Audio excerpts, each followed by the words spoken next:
तो ये बंदर पीछा नहीं छोड़ता, ये हनुमान पीछा नहीं छोड़ रहा है। माता जी ने कहा भाई मेरी तो नहीं मानेगा, तुम जाकर के ऐसा करो, प्रातः काल से सायंकाल तक सभी लोग अपनी अपनी सेवाएं आपस में बांट लो। प्रातः काल से सायंकाल तक की संपूर्ण सेवाएं अयोध्या वासियों ने अपने आप आपस में बांट ली और ये काम के लिए शत्रुघ्न जी को दरवाजे पर खड़ा कर दिया गया। हनुमान जी आए तो शत्रुघ्न जी ने कहा हनुमान जी आप जाओ। हनुमान जी ने कहा भैया मुझे वापस क्यों भेज रहे हो?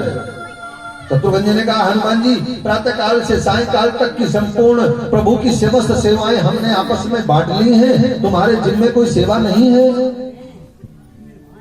हनुमान जी ने कहा भैया तुम लिस्ट दिखा दोगे क्या? शत्रुघ्न जी बोले लिस्ट देकर के क्या करोगे? बोले भैया अगर लिस्ट में कोई सेवा मेरे भाग्य से छूट गई होगी तो मैं उस सेवा को कर लूंगा और अगर नहीं होगी तो मैं अपने भाग्य को धिक्कार दूंगा। तुम लिस्ट दिखाने में तो कोई आपत्ति नहीं है ना? शत्रुघ्न जी ने लिस्ट को आगे दिए बढ़ाया। हनुमान जी ने ऊपर से नीचे तक की पूरी लिस्ट पढ़ी और लिस्ट पढ़ करके कहा हे सर हे भैया शत्रुघ्न भैया जो भगवान की जरूरी सेवा है वो तो तुम भूल ही गए, भले ही तुमने सारी सेवाएं आपस में बांट ली। शत्रुघ्न जी ने कहा कौन सी सेवा? पसीना आ गया शत्रुघ्न जी को, कौन सी सेवा?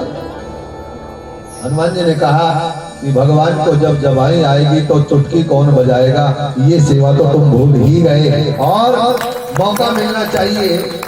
भक्त को भगवान के दरबार में घुस गए। हनुमान जी चले प्रवेश कर गए और जैसे गए राम जी के सामने बैठे हैं। प्रातः काल हुआ, दोपहर हुई, सायंकाल हुआ और रात्रि के समय माता जानकी निजी कक्ष में आई शयन के लिए।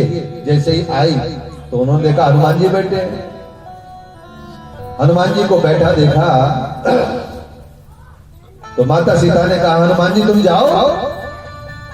हनुमान जी ने कहा माँ मेरी सेवा है। माता जानकी जी ने पूछा कौन सी सेवा? हनुमान जी ने कहा माँ भगवान को मेरे प्रभु को जब जवाई आएगी तो मैं चुटकी बजाऊंगा, ये सेवा मुझे मिली है। माँ इस जवाई का कोई भरोसा नहीं है कि प्रातः काल आए, दोपहर को आए, सायंकाल को आए या फिर कहीं ऐसा ना हो सोते सोते आ जाए। मुझे